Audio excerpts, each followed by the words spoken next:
নিজের সন্তানকে ওই জায়গায় রাখুন, আপনি বাবা হিসেবে আপনার অন্তরটা কেমন লাগবে? আজকে কাশ্মীরের অবস্থা দেখুন। এই ভারতীয় বাহিনী, এই হিন্দুত্ববাদী তাগুতি শক্তি, এই জালেমরা এখন আমাদেরকে হুমকি দেয়, এখন আমাদের গায়ে একটু লাগছে। কিন্তু আপনি কি জানেন, বিশ্বের বড় বড় মিডিয়ার তথ্য অনুযায়ী, রিপোর্ট অনুযায়ী, এটা আমাদের কথা নয়, বিশ্বের বড় বড় মিডিয়ার রিপোর্ট অনুযায়ী এক কাশ্মীরে 10,000 আমাদের মা বোনদেরকে ধর্ষণ করা হয়েছে। কয় হাজার? কথা বলেন না, কয় হাজার? 10,000 আমার আপনার মা বোনকে ধর্ষণ করা হয়েছে এক কাশ্মীরের মধ্যে। প্রিয় মুসলিম উম্মাহ, আল্লাহ মাফ করুক, আজকে কাশ্মীরের পরিস্থিতি যদি আমার দেশের হয়, আমার বাংলাদেশের হয়, কল্পনা করা যায়? ওরা উৎপত্তি আছে সীমান্তের ওপারে মুসলিমদেরকে নির্যাতন করার জন্য। সাউন্ড যাচ্ছে না? কি বলতেছে এরা? সাউন্ড যাচ্ছে? আজকে ওরা উৎপেতে আছে সীমান্তের ওপারে, আমাদেরকে হুমকি ধমকি দিচ্ছে হিন্দুত্ববাদী দাদা বাবুরা। আসলে আমি প্রায় প্রোগ্রামে বলে থাকি, বিধর্মীদের হাক ডাক, মুসলিমদের বিরুদ্ধে যারা হাক ডাক দেয়, সেই সমস্ত জুলুম জালিমদের হাক ডাক হইল একটা বেলুনের মতো। কিসের মতো? কিসের মতো? বেলুনের মতো ফটকা। একটা সুই নিয়া ফুটা করে দিতে পারলেই সব শেষ। সুই নিয়া ফুটা করে দিতে পারলেই। একটা ছোট্ট উদাহরণ দেই, তাইলে আরো ভালো বুঝবেন। চট্টগ্রামে আমার ভাই সাইফুল ইসলাম আলিফকে শহীদ করে দিল সেনাবাহিনীর উপর, পুলিশের উপর। চিন্ময় দাসকে গ্রেফতার করার কারণে আক্রমণ করলো। কিন্তু যখনই মুসলিমরা চট্টগ্রামে জেগে উঠল, মুসলিমরা জজবা নিয়া, ইমানি জোশ নিয়া রাজপথে নেমে আসলো। হায় সুবহানাল্লাহ। যেই চিন্ময় দাসকে গ্রেফতার করার কারণে, যেই চিন্ময় দাসকে গ্রেফতার করার কারণে হাজার হাজার লোক প্রিজন ব্যান আটকায় দিছে, যে চিন্ময় দাসকে গ্রেফতারের কারণে আমাদের এক ভাইকে হত্যা করে ফেলছে, 2-3 দিন যাইতে পারে নাই। ওই যে একটা কথা আছে না, সেনাবাহিনীর কথাটা খুব প্রচলিত হয়েছিল বাংলাদেশে, গোপালগঞ্জেতে সূর্যই উঠেছে, বাকিটা বললাম না। যখনই ওইটা লাগাই দিছে, মুসলিমরাও জায়গা উঠছে। সুবহানাল্লাহ। আগে তো প্রিজন ব্যান আটকায়া মানুষদেরকে হত্যা করে দিচ্ছে, হাই রে তাদের শক্তি, হাই রে তাদের গরম। যেমনি মুসলমানরা জায়গা উঠছে, এখন চিন্ময় দাসের উকিল পাওয়া যাচ্ছে না। চিন্ময় দাসের কি নাই? কথা বলেন না, কি নাই?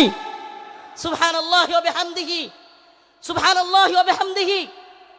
আপনারা এই বিষয়টা দেখে থাকলে বুঝবেন, এত হাক ডাক, এত কিছু, অথচ এখন চিন্ময় দাসের উকিল পাওয়া যাচ্ছে না। এদের হাক ডাক হলো ওই বেলুনের মতো, যদি সুই নিয়ে খালি ফুটা করে দিতে পারেন তাইলেই যথেষ্ট। এজন্য আমরা বলি, হিন্দুত্ববাদী নরেন্দ্র মোদীকে বলতে চাই, শত শত আলেমদেরকে শেখ হাসিনা তোমাকে খুশি করার জন্য গ্রেফতার করেছিল, অসংখ্য আলেমদেরকে নির্যাতন করেছিল শেখ হাসিনা মোদীকে খুশি করবার জন্য। কিন্তু আমরা জানতে চাই, শেষ পর্যন্ত মোদী কি হাসিনাকে টিকায় রাখতে পারছে?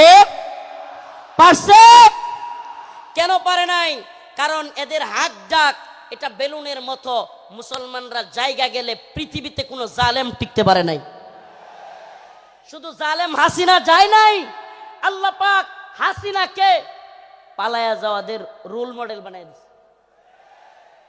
হাসিনারে কি বানায় দিছে আল্লাহ? পালায়া যাওয়াদের রোল মডেল।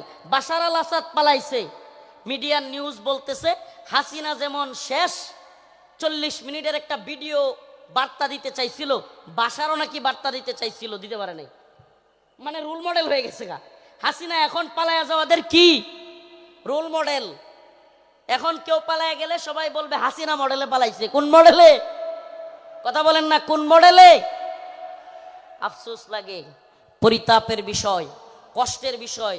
অনেকে হয়তো আমার মতো আপনারাও চিন্তা করেন, হাজার হাজার মানুষকে গুলি করে মারলো, ছাত্রদেরকে গুলি করলো, স্কুলের মাদ্রাসার ছাত্রদেরকে গুলি করলো, হেলিকপ্টার থেকে গুলি করলো, এদেশের সর্বজন শ্রদ্ধেয় আলেমদেরকে কারাগারে নিয়ে বন্দি করলো, রিমান্ডের নামে নির্যাতন করলো,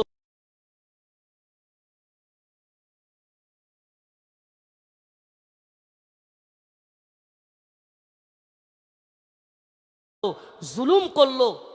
গতকালকে যে আলেম এখানে আলোচনা করে গিয়েছেন, শাইখুল হাদিসের সন্তান আল্লামা মামুনুল হক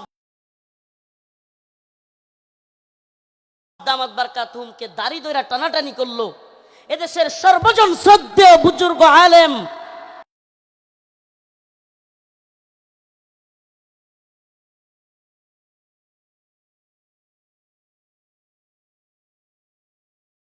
সকলের শ্রদ্ধেয় মানুষ আল্লামা সাইদি রহিমাহুল্লাহকে কারাগার থেকে হত্যা করে বাহির করলো।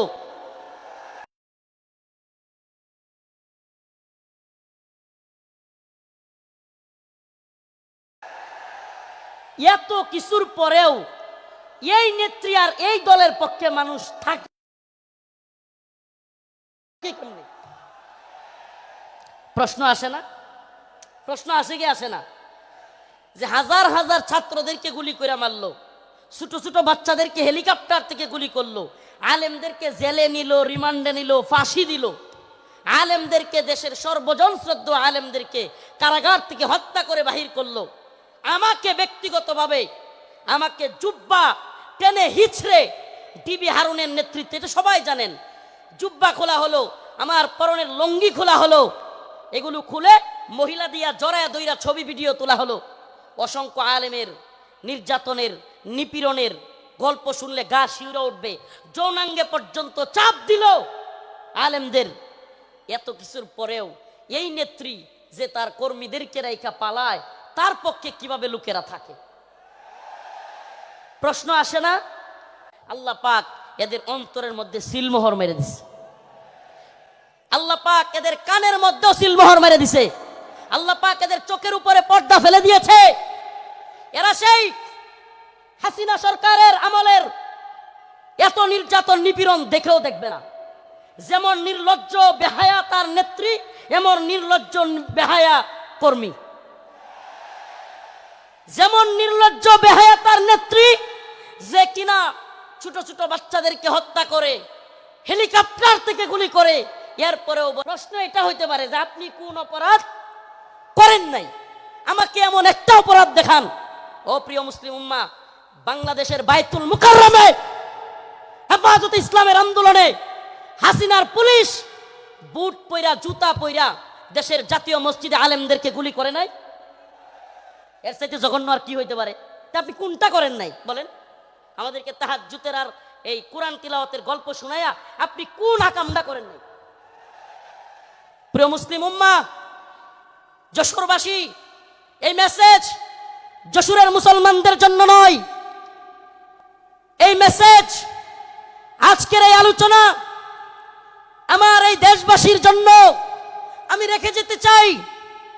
আমি আমার কথাগুলো সকলের কানে পৌঁছে দিতে চাই।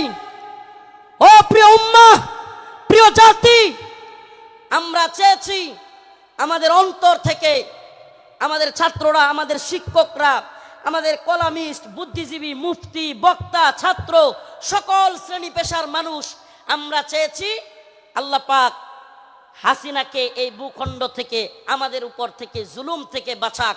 আল্লাহ পাক আমাদেরকে বাঁচাইছেন কি বাঁচান নাই? তার মানে আমরা মন থেকে সম্মিলিতভাবে চাইলে পাওয়া যায়। পাওয়া যায় কি যায় না? বলেন, পাওয়া যায় কি যায় না? ইন্নাল্লাহা লা ইউগাইয়িরু মা বিকওমিন হাত্তা ইউগাইয়িরু মা বিআনফুসিহিম। আল্লাহ পাক ততক্ষণ পর্যন্ত কোনো জাতিকে পরিবর্তন করেন না যতক্ষণ না সে জাতি নিজেরা পরিবর্তন চায় এবং পরিবর্তন হয়। সুবহানাল্লাহ। তো আমরা পরিবর্তন চেয়েছিলাম, পেয়েছি। পাইছি কি পাই নাই? এখন আমাদের আরেকটা পরিবর্তন দরকার। আমাদের মূল বিজয় সেটা। এ বিজয় আমাদের মূল বিজয় না। এ বিজয় যদি আমাদের মূল বিজয় হইতো, তাইলে আমরা আল্লাহর নবীরে কেউ কটূক্তি করলে, গালি দিলে আমরা এই রায় পাইতাম যে তার শাস্তি হবে মৃত্যুদণ্ড। তার শাস্তি কি? এই ব্যাপারে ইমামগণ একমত, আল্লাহর নবীকে নিয়ে কে কটূক্তি করলে, ব্যঙ্গচিত্র করলে তার শাস্তি মৃত্যুদণ্ড। প্রিয় ভাইরা আমার, বন্ধুগণ আমার, আল্লাহর নবীকে সাহাবাই কেরাম কেমন ভালোবাসতেন, আল্লাহর নবী সাল্লাল্লাহু আলাইহি ওয়াসাল্লামকে তার সাহাবীরা কেমন ভালোবাসতেন। কাব বিন আশরাফ নামে ইহুদিদের এক নেতা ছিল, নাম কি? কাব বিন আশরাফ, এক ইহুদি নেতা। এত দেহ ছিল, অনেক বড় সড়ো ছিল দেহ, বিশাল দেহের আকৃতির লোক ছিল কাব বিন আশরাফ। বদর যুদ্ধে যখন মুসলমানরা বিজয়ী হয়েছে, কাব বিন আশরাফ কষ্টে তার অন্তর জ্বলে গেছে। বদর যুদ্ধে কাফেরদের বড় বড় নেতা আবু জাহেল সহ নিহত হয়ে গেছে, জাহান্নামে চলে গেছে। কাব বিন আশরাফের কলিজায় জ্বলন শুরু হয়ে গেছে। সেই মুহাম্মদ আরবি সাল্লাল্লাহু আলাইহি ওয়াসাল্লামকে নিয়ে বিভিন্ন ধরনের কটূক্তিমূলক কবিতা বানাইছে। তার মহিলা ভাড়া কইরা তাদেরকে দিয়াও রসুলের বিরুদ্ধে বিশুদ্ধার করাইছে। আল্লাহ নবী সাল্লাল্লাহু আলাইহি ওয়াসাল্লাম ডাকলেন, কাব বিন আশরাফ, তাকে হত্যা করতে পারবে এমন কে আছো? সুবহানাল্লাহ বলেন। রাসূল সাল্লাল্লাহু আলাইহি ওয়াসাল্লাম নিজে ডাকলেন, তাকে হত্যা করতে, হে আমার সাহাবারা, তোমাদের মধ্যে কে আছে কাব বিন আশরাফকে হত্যা করবে? অথচ আমার নবীর ব্যাপারে অনেকে বলে, রাসূল সাল্লাল্লাহু আলাইহি সাল্লামকে কি বলে, যে রাসূল সাল্লাল্লাহু আলাইহি সাল্লাম এক গালে মারলে আরেক গাল পাইতা দিতেন। ছোটবেলায় এগুলো শুনতাম, নাউজুবিল্লাহ। রসুলের এক গালে মারবে আর সাহাবাই কেরাম বসে বসে দেখবে। ইসলাম সন্ন্যাসী মার্কা ধর্ম না। ইসলাম সন্ন্যাসী মার্কা, সন্ন্যাসীগিরি, গান্ধীগিরি ইসলামে চলে না। ইসলামের বাণী একবারে সুস্পষ্ট, ফায়াকতুলুনা ওয়া ইউকতালুন, হয় মরো নাইলে মারো। দিনের প্রয়োজনে মারতে হবে, মরতে হবে, ইনশাআল্লাহ। দিনের প্রয়োজনে মারতে হবে, মরতে হবে। মায়ের খাওয়াও সুন্নত, দেওয়াও সুন্নত। আমরা যদি খালি মায়ের খাইতাম, হাসিনার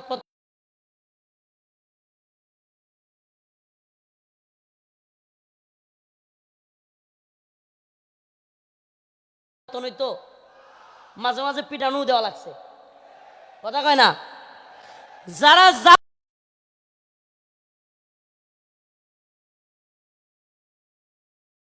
জালিমের পক্ষ নিবে, একটা কথা মনে রাখবেন, মুসলমান ইমানদার, সম্ভবত হযরত আলী রাদিয়াল্লাহু আনহুর কথা এটা, জালেমদের প্রতি সহানুভূতি দেখানো মাজলুমদের সাথে গাদ্দারি।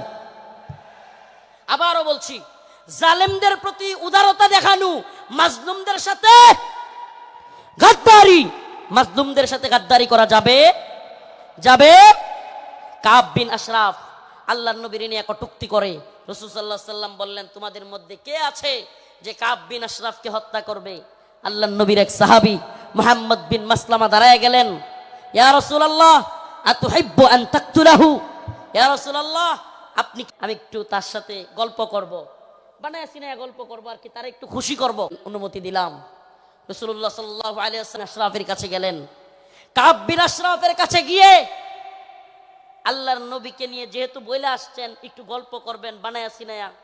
যুদ্ধ মানেই ধোঁকা, আপনি সব কিছু যুদ্ধে আপনি পারবেন না। যুদ্ধ মানেই ধোঁকা, মাঝে মাঝে ধোঁকা দিতে হয়। তো কাব বিন আশরাফ রে গিয়া বললেন, আমরা তো মুহাম্মদ রে নিয়া খালি জাকাত চায়, খালি জাকাত দিতে হয়, সদকা দিতে হয়, বিপদে আছি মুহাম্মদ রে নিয়া, নাউজুবিল্লাহ সাল্লাল্লাহু আলাইহি ওয়াসাল্লাম। রাসূল সাল্লাল্লাহু আলাইহি সাল্লামের ব্যাপারে কাব বিন আশরাফকে খুশি করার জন্য কাব খুব খুশি হয়ে গেল। আগেই কিন্তু অনুমতি নিয়ে আইছেন, আগেই অনুমতি নিয়েই আসছেন। আল্লাহর নবীর ব্যাপারে বললেন কাব বিন আশরাফকে, আমরা তো মুহাম্মদ রে নিয়ে বিপদে আছি সাল্লাল্লাহু আলাইহি ওয়াসাল্লাম, কি সদাকা জাকাত দিতে দিতে আমরা শেষ হয়ে যাচ্ছি। কাব কয়, কে আগেই কইছিলাম না? খুব খুশি হয়েছে, আগেই তো কইছিলাম। এবার মুহাম্মদ বিন মাসলামা বললেন, তোমার কাছে কিছু কর্জা চাই। কি চাই? কর্জা চাই, আমাদেরকে কিছু খাদ্য দাও। কাব বিন আশরাফ বলল, দিতে পারি, কিন্তু কিছু বন্ধক রাখতে হবে। আল্লাহর নবীর সাহাবী মুহাম্মদ বিন মাসলামা রাদিয়াল্লাহু আনহু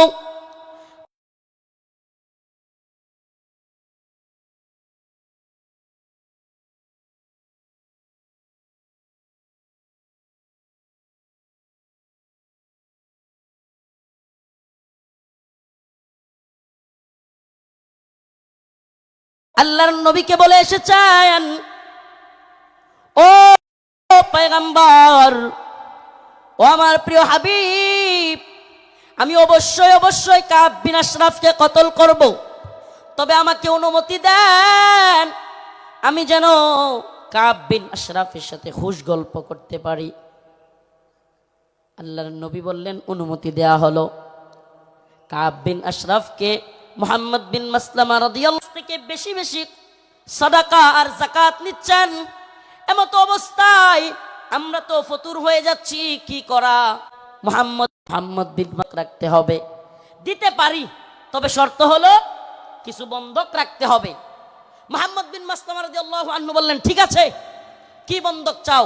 কাব বিন আশরাফ বলল, তোমার বউরে বন্ধক দাও। নাউজুবিল্লাহ। এটার বডি ছিল অনেক লম্বা উঁচা, বিরাট সাইজের মানুষ। মুহাম্মদ বিন মাসলামা রাদিয়াল্লাহু আনহু বললেন, না, তোমার কাছে আমার বউ দেওয়া যাবে না। এবার মুহাম্মদ বিন মাসলামা রাদিয়াল্লাহু আনহু বললেন, দিতে পারি, আমার ডাল তলোয়ার এই তরবারিগুলো তোমার কাছে দিতে পারি। এগুলো বন্ধক রাখলেন। বন্ধক রাখার পর কাব বিন আশরাফকে মুহাম্মদ বিন মাসলামা রাদিয়াল্লাহু আনহু বললেন, আমি আমার আরো 2 জন সহযোগীকে নিয়ে আসি। তুমি যেই খাদ্য দিবে, তুমি যেই খাবার দিবে, ওই খাবার জিনিসগুলো নেওয়ার জন্য লোক লাগবে। আসলে কি, কাব বিন আশরাফের যেই সাইজ, ওরে যদি ধরতে হয়, সাইজ করতে হয়, একা একা পারবেন না। এই জন্য আরো 2 জনকে আনতে গেছেন। সুবহানাল্লাহ। এবার উনি 2 জনকে নিয়ে আসলেন। আসার পরে কাব বিন আশরাফকে বললেন, কাব, তোমার মাথার মধ্যে কি সুগন্ধি ব্যবহার করো? এত সুন্দর গ্রাম তোমার মাথা থেকে আসতেছে। এটা আরেকটা পাম, এটা আরেকটা কি পাম। আগে দিছে কি, আরে মুহাম্মদের যাকাত দিতে দিতে আমরা শেষ। এতে করে সে খুশি হয়েছে। আগেই কইছিলাম না মুহাম্মদের পিছনে থাইকো না। নাউজুবিল্লাহ। তো এইবার কি পাম দিল, যে তোমার কল্লার মধ্যে, তোমার মাথার মধ্যে এমন কি সুগন্ধি দাও, এত সুগন্ধি আসতেছে, সুঘ্রাণ আসতেছে। কাব বিন আশরাফ খুশিতে গদগদ হয়ে গেছে, খুব খুশি হয়েছে, পাম দিছে। তো মুহাম্মদ বিন মাসলামা রাদিয়াল্লাহু আনহু বললেন, কাব, তোমার মাথার থেকে একটু সুঘ্রাণ নেওয়ার জন্য তোমার মাথাটা একটু আমাকে আগায় দিতে পারবা? মানে মাথা থেকে কি নিব? সুগন্ধি নিব। কাব বিন আশরাফ খুশি হয়ে গেল। খুশি হয়ে কাব বিন আশরাফ তার কল্লাটা আগায় দিল। ও যশোরবাসী, খুব মনোযোগ দিয়ে শুনবেন। আল্লাহর নবীর সাহাবা মুহাম্মদ বিন মাসলামা যখন কাব বিন আশরাফ কল্লাটা আগায় দিল, সাথে সাথে আল্লাহর নবীর সাহাবী মুহাম্মদ বিন মাসলামা কাব বিন আশরাফের কল্লা এইভাবে পেছায় ধরলেন। সুবহানাল্লাহ। কাব বিন আশরাফের কল্লা পেছায় ধইরা সঙ্গী সাথী থাকা অন্য সহপাঠীদেরকে বললেন, কাব বিন আশরাফের কল্লার মধ্যে কূপ দাও। সুবহানাল্লাহ। মুহাম্মদ বিন মাসলামা গলা চাইপা ধরলেন, আর কাব বিন আশরাফকে ওনার সাথীদেরকে বললেন, কূপ দাও। আল্লাহু আকবার বলে কাব বিন আশরাফের কল্লা ফেলে দিলেন। ও মুহাম্মদ আরবির উম্মতেরা, সেই জগৎ বিখ্যাত উক্তি শাইখ খালিদ আর রশিদ ফাকাল্লাহু আসরার কণ্ঠে কণ্ঠ মিলিয়ে বলতে চাই, ইয়া উম্মত মুহাম্মদ, ইয়া উম্মত মুহাম্মদ, আমার নবীকে নিয়ে কটূক্তি করা হবে, আমার নবীকে নিয়ে ব্যঙ্গচিত্র বানানো হবে। আল্লাহর নবীর সাহাবায়ে কেরাম সহ্য করতে পারতেন না। ফরমায় রাসূলুল্লাহ সাল্লাল্লাহু আলাইহি ওয়াসাল্লাম, ফরমায় রাসূলুল্লাহ সাল্লাল্লাহু আলাইহি ওয়াসাল্লাম, মান সাব্বা নাবিয়ান ফাকতুলু, আল্লাহর নবীকে নিয়ে যে কটূক্তি করবে, রাসূল সাল্লাল্লাহু আলাইহি ওয়াসাল্লামকে যে গালি দিবে, তার শাস্তি একটাই। সমস্ত ইমাম একমত, আল্লাহর নবীকে নিয়ে কটূক্তিকারীর শাস্তি ওয়াজিবুল কতল, তাকে হত্যা করা হবে, তার কল্লা থেকে গলাকে আলাদা করে দিতে হবে।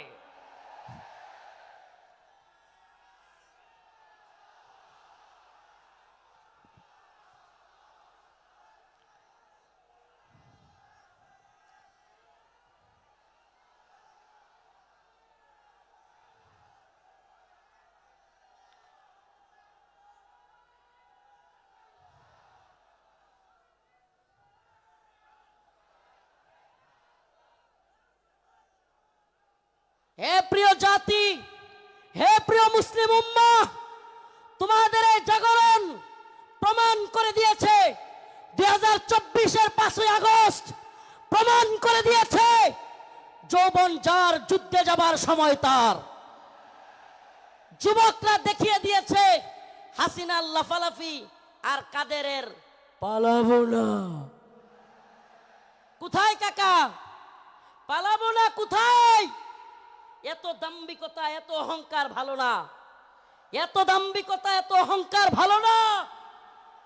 মনে রাখবা, ফেরাউন নমরুদি আল্লাহর কাছে কোনো টাইম ছিল না, আর উবাইদুল কাদের আর হাসিনা। আল্লাহ পাক তোমাদেরকে পরিণতি দেখিয়ে দিয়েছেন। মুসলিম উম্মার যুব সমাজদেরকে বলি, ও প্রিয় উম্মার যুবকেরা, তৈরি হও নির্যাতিত নিপীড়িত মুসলিম উম্মার পাশে দাঁড়াবার জন্য। তৈরি হও আল্লাহর নবীর বিরুদ্ধে যারা যাবে বাংলার জমিনে, তাদেরকে অবশ্যই ওয়াজিবুল কতল, আল্লাহর নবীর গালি দেওয়ার শাস্তি, মৃত্যুদণ্ড করতেই হবে। রাজি আছো তো ইনশাআল্লাহ? ও প্রিয় মুসলিম উম্মাহ, তোমরা তো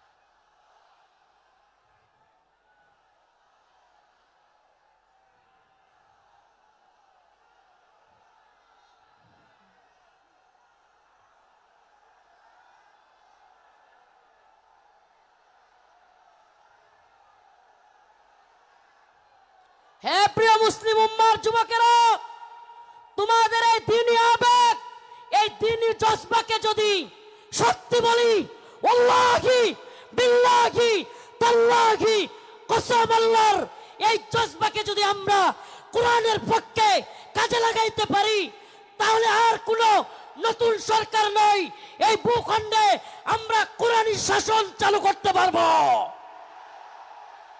আর কোন তন্ত্রমন্ত্র নয়। তন্ত্রমন্ত্রের দেখা শেষ।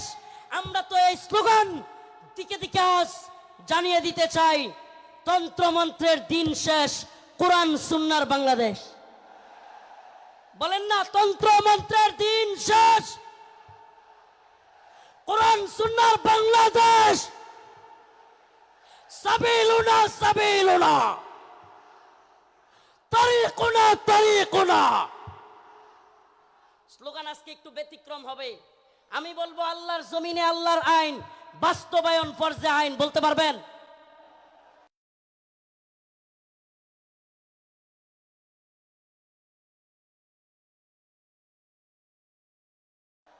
আল্লাহর জমিনে আল্লাহর আইন বাস্তবায়ন ফরজে আইন।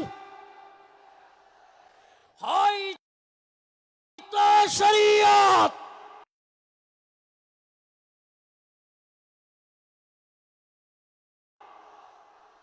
ইম্মা শরিয়া,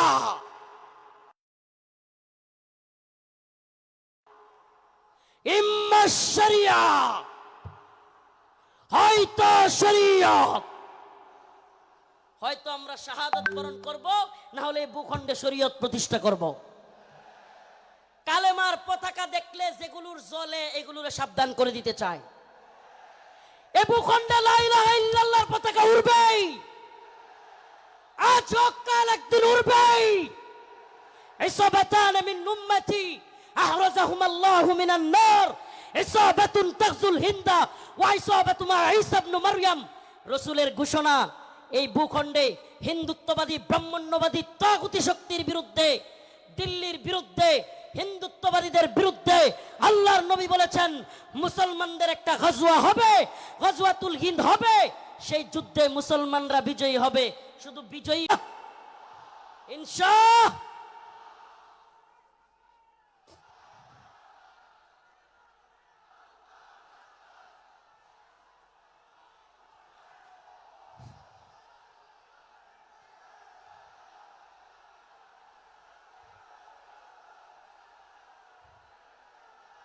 সন্তানেরা তৈরি হও, তৈরি হও। আর কোন তন্ত্রমন্ত্রের জন্য ডাক নয়, ডাক আসবে দাওয়া ইরদাদ শাহাদাতের ডাক আসবে। শহীদ হইতে রাজি আছো তো ইনশাআল্লাহ? জীবন দিতে প্রস্তুত আছো তো ইনশাআল্লাহ? আরে আমরা দুনিয়ায় এসেছি দ্বীনের জন্য, শহীদ হওয়ার জন্য। এই দুনিয়ায় আর কোনো সফলতা নাই, আল্লাহর জন্য শাহাদাতের মধ্যেই সফলতা। ইম্মা শরিয়া ওয়া ইম্মা শাহাদা, হয়তো শরীয়ত। আল্লাহর জমিনে আল্লাহর আইন। এই জমিন কার? এই চিৎকার করে বলেন কার? জমিন কার? হুকুম চলবে কার? ইনিল হুকমু ইল্লা লিল্লাহ, আমার আল্লাহ তাবুদু ইল্লা ইয়া। হুকুম হবে আল্লাহর, ইবাদত হবে আল্লাহর। ইবাদত হবে কার? একমাত্র আল্লাহর। এই কোন তাগুতের গোলামি আমরা করব না। আমরা কার গোলাম? আমরা ভারতের গোলাম নই, আমরা আমেরিকার গোলাম নই, আমরা ইসরায়েলের গোলাম নই। আমরা কার গোলাম? গোলামি হবে কার? পৃথিবীবাসী জেনে রাখো, আমরা আল্লাহর গোলামি করি। এই মাথা নোয়াবো তো আল্লাহর কাছে। এই মাথা নোয়াবো তো কার কাছে? পৃথিবীর কারো কাছে আমাদের মাথা নত হবে।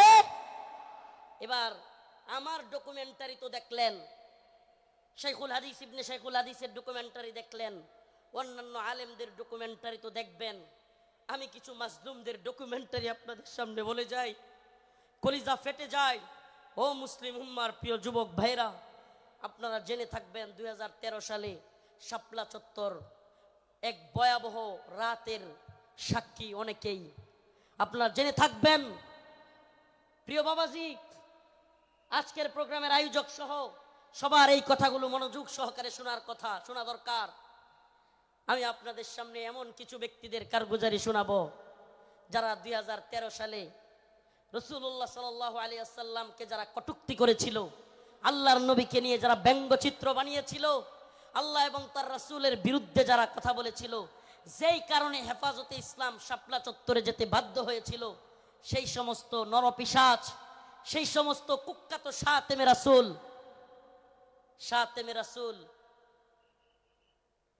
রাজীব, ব্লগার রাজীব, শাতেমে রাসূল অভিজিৎ রায়, ওয়াশিকুর রহমান বাবু, ফয়সাল, সেই সমস্ত কুখ্যাত শাতেমে রাসূল পারবো, এরা আল্লাহর নবী এবং আল্লাহকে নিয়ে কটূক্তি করেছিল।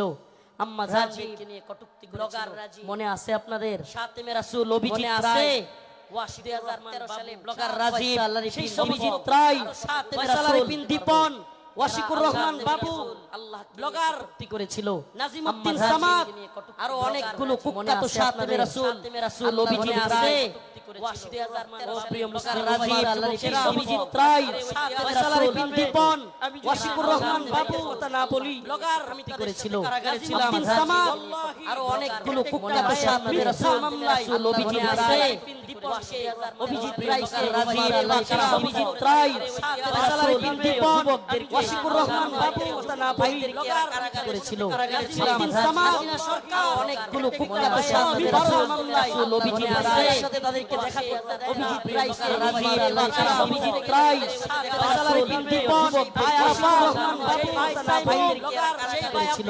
নাজিমউদ্দিন সামাদ, অনেকগুলো কুখ্যাত শাতেমে রাসূল অভিজিৎ রায়, সাথে তাদেরকে দেখা অভিজিৎ রায়, রাজীব, অভিজিৎ রায়, ফয়সাল বিন দীপন, ওয়াশিকুর রহমান বাবু, কথা না বলি পারাবি, নাজিমউদ্দিন সামাদ, অনেকগুলো কুখ্যাত শাতেমে রাসূল অভিজিৎ রায়, সাথে তাদেরকে দেখা অভিজিৎ রায়, রাজীব, অভিজিৎ রায়, ফয়সাল বিন দীপন, ওয়াশিকুর রহমান বাবু, কথা না বলি পারাবি, নাজিমউদ্দিন সামাদ, অনেকগুলো কুখ্যাত শাতেমে রাসূল অভিজিৎ রায়, সাথে তাদেরকে দেখা অভিজিৎ রায়, রাজীব, অভিজিৎ রায়, ফয়সাল বিন দীপন, ওয়াশিকুর রহমান বাবু, কথা না বলি পারাবি, নাজিমউদ্দিন সামাদ, অনেকগুলো কুখ্যাত শাতেমে রাসূল অভিজিৎ রায়, সাথে তাদেরকে দেখা অভিজিৎ রায়, রাজীব, অভিজিৎ রায়, ফয়সাল বিন দীপন, ওয়াশিকুর রহমান বাবু, কথা না বলি পারাবি, নাজিমউদ্দিন সামাদ, অনেকগুলো কুখ্যাত শাতেমে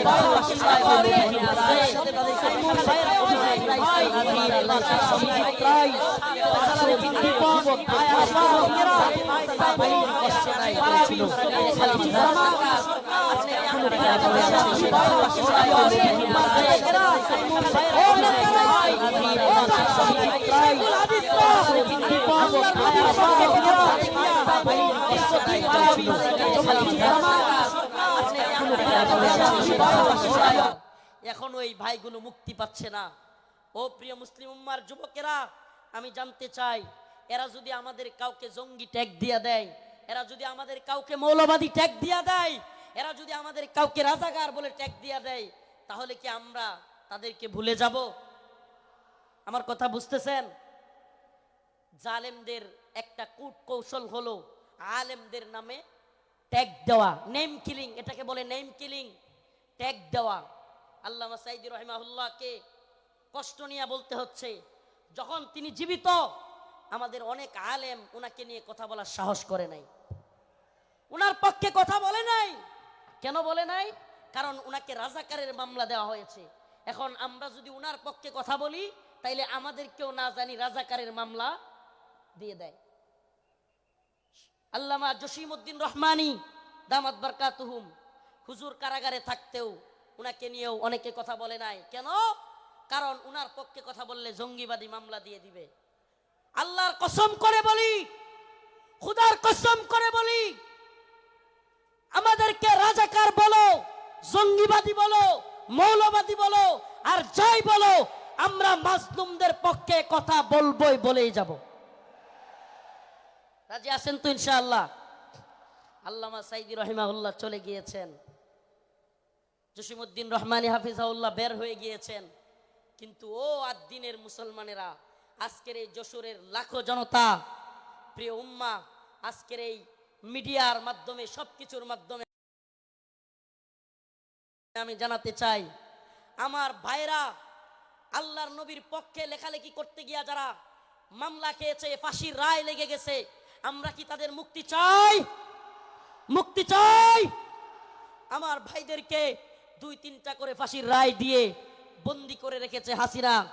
হাসিনার কাজই ছিল বিভিন্ন জঙ্গি নাটক সাজায়া আলেমদেরকে, তরুণ তরুণ যুবকদেরকে যারা দ্বীনকে ভালোবাসে, টাকনুর উপর কাপড় পরে, এদেরকে ইন্ডিয়ার কথায় রয়ের প্ল্যানে মুসলিম উম্মার যুবকদেরকে, দ্বীন যারা ভালোবাসে তাদেরকে গ্রেফতার করা, তাদেরকে জঙ্গি বলা, মৌলবাদী বলা, এটা একটা ট্রেন্ড ছিল, এটা তাদের একটা ট্যাগ মিশন ছিল, মিশন, তাদের একটা মিশন।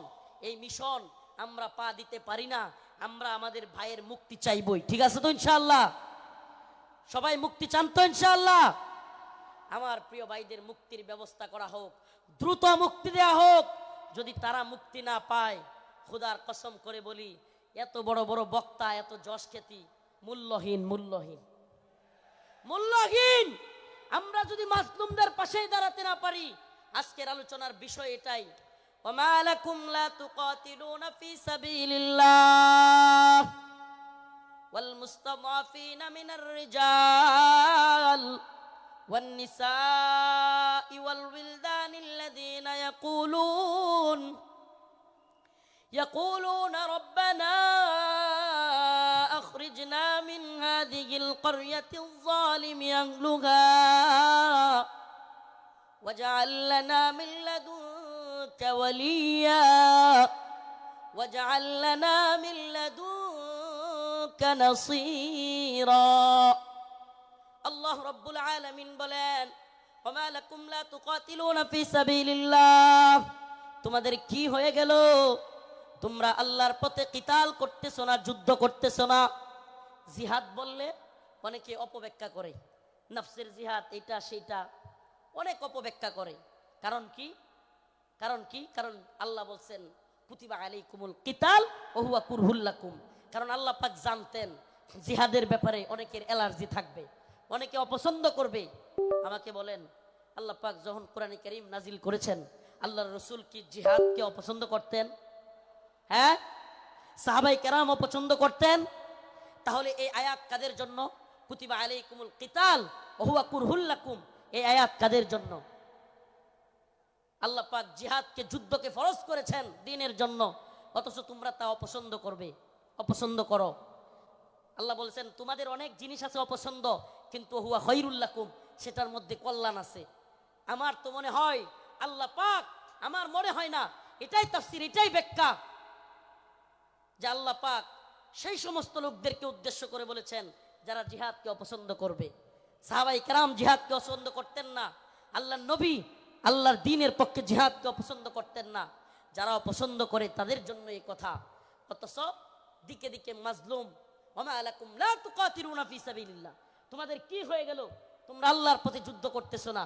ওয়াল মুস্তাদআফিনা মিনার রিজাল ওয়ান নিসাই ওয়াল বিলদান, দুর্বল নারীরা, দুর্বল বাচ্চারা চিৎকার করে করে বলতেছে ইয়াকুলুনা রব্বানা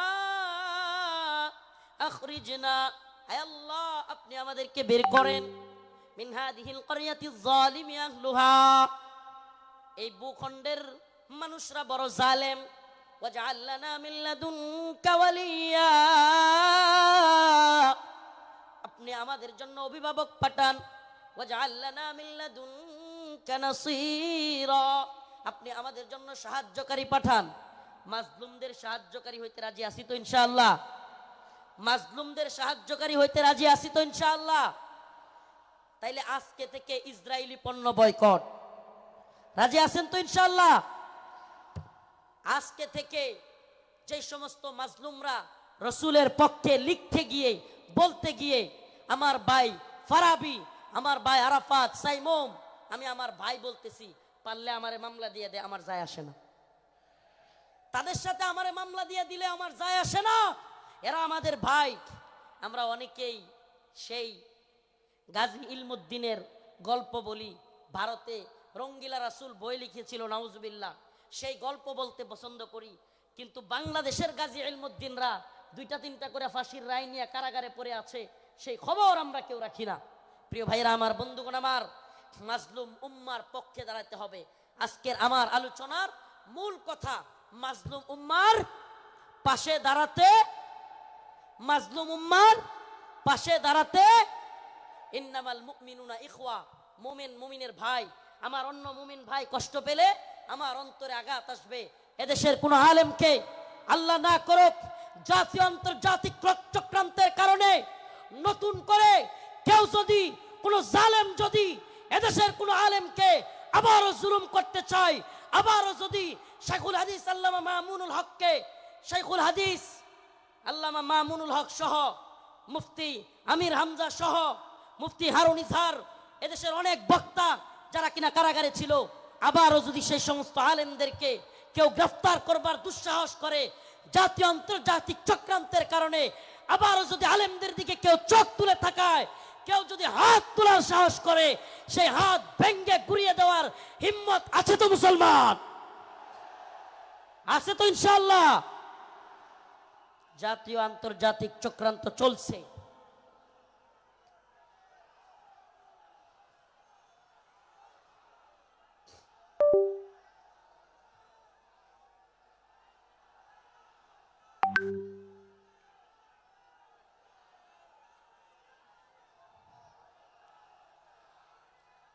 জাতীয় আন্তর্জাতিক চক্রান্ত চলছে আমাদের এই ভূখণ্ডকে নিয়ে, জাতীয় আন্তর্জাতিক চক্রান্ত চলছে।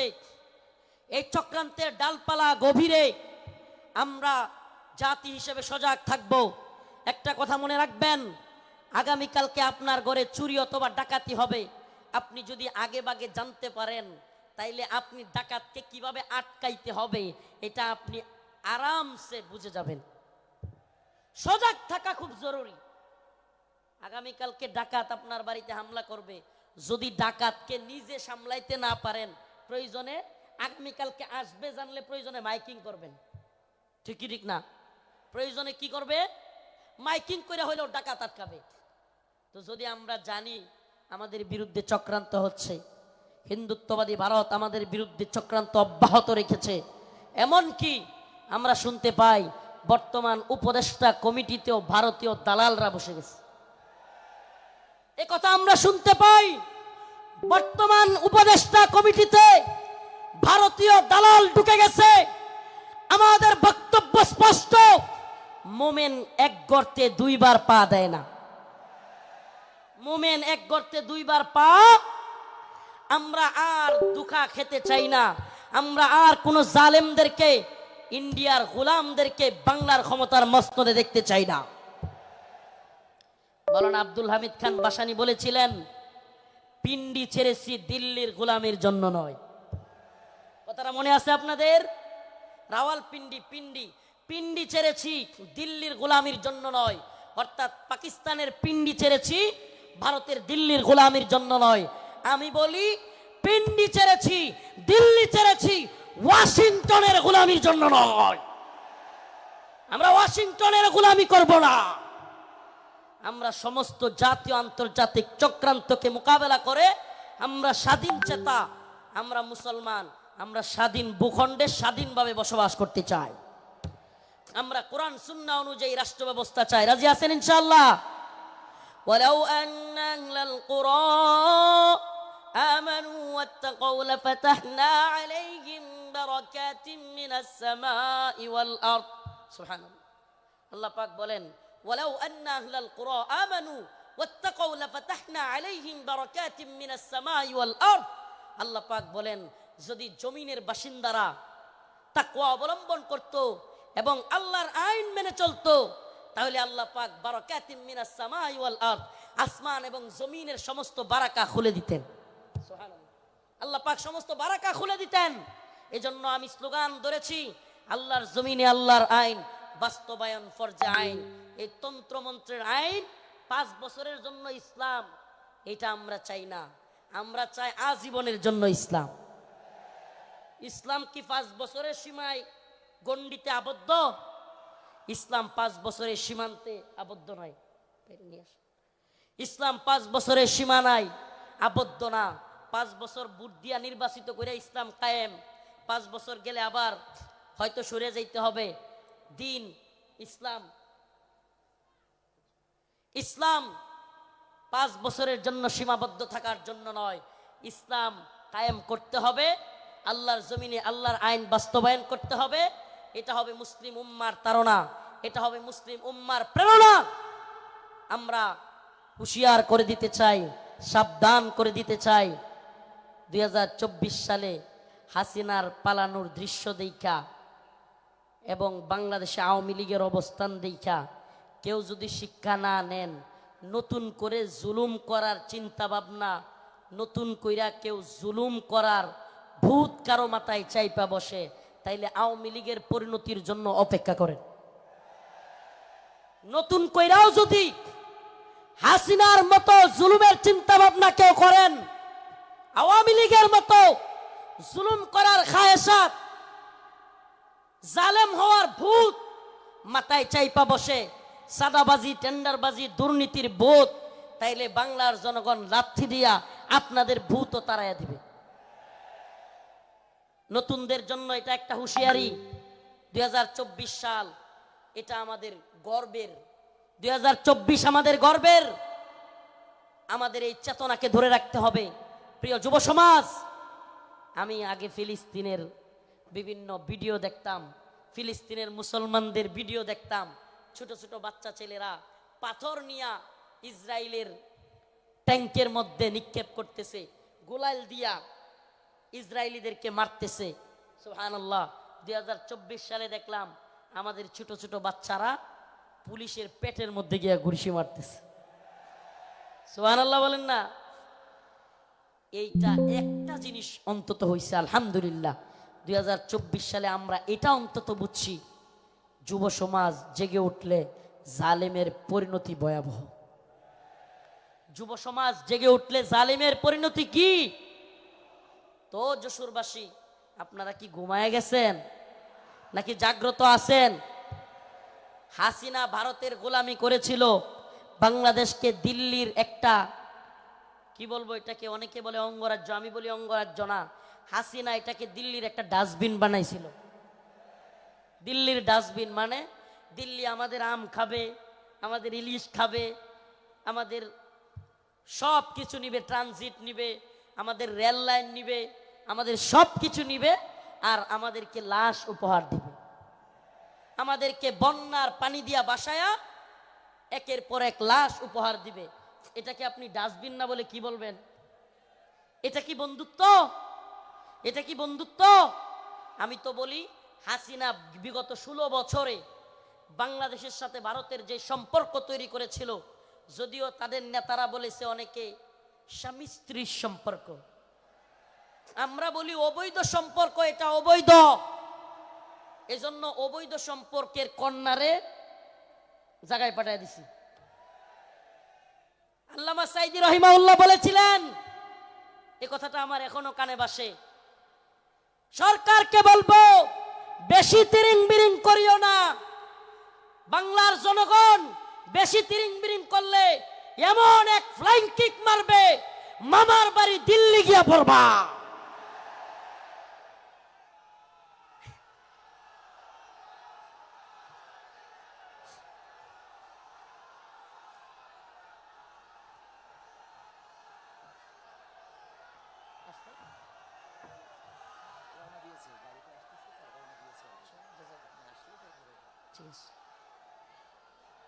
আল্লামা সাইদি রহিমাহুল্লাহ দেখে যাইতে পারেন নাই, কিন্তু আলহামদুলিল্লাহ সাইদি রহিমাহুল্লাহর কথাই বাস্তব হয়েছে।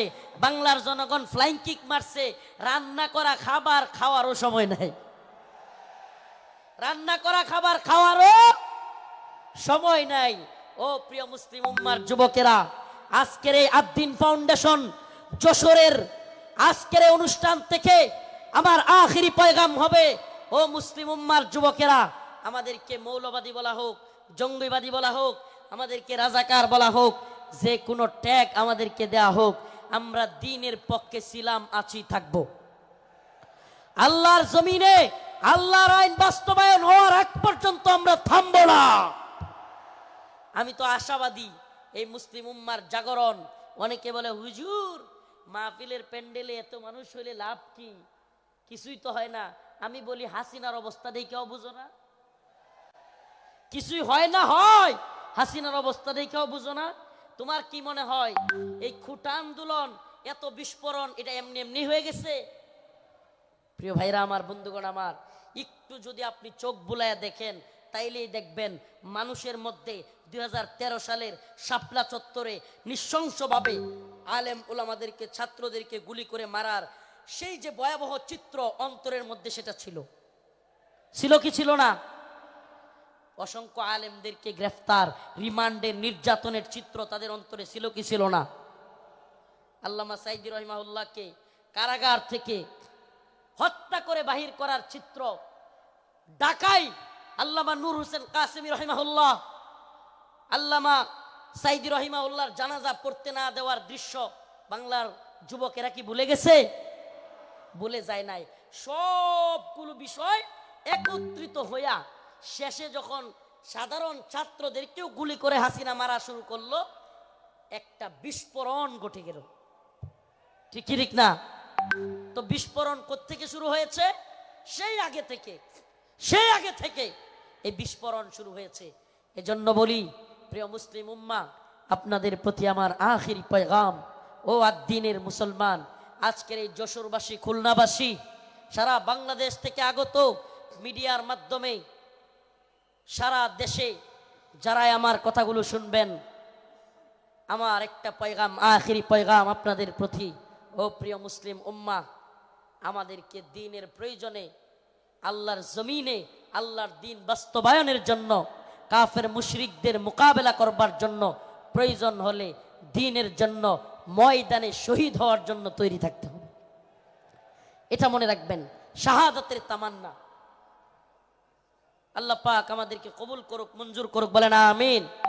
শাহাদাতের তামান্না, আখিরি পয়গাম। প্রিয় ভাই মুফতি আমির হামজা হাফিজাহুল্লাহ চলে এসেছেন, আমি ছেড়ে দিব ভাইয়ের জন্য।